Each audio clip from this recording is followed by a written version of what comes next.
The templates mostly consist of headings that you typically don't have to edit and content that you should customize.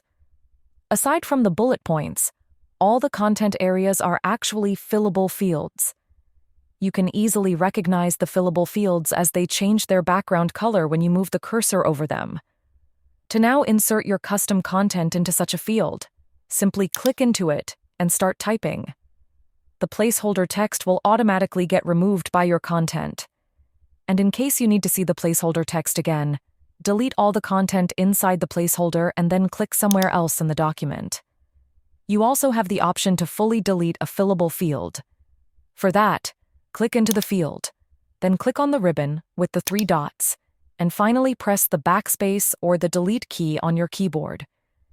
When it comes to the bullet points, you can simply highlight the text of a bullet point, delete it, and replace it with your own text.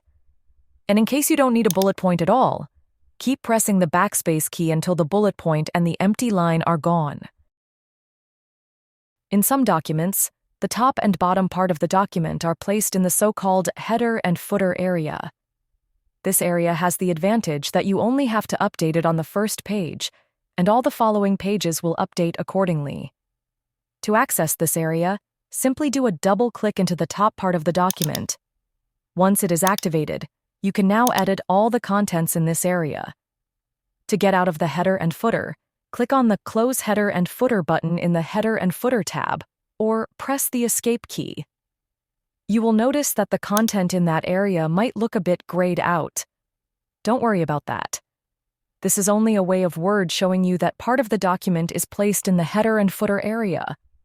When you export the document as a PDF, all the colors will look normal, of course.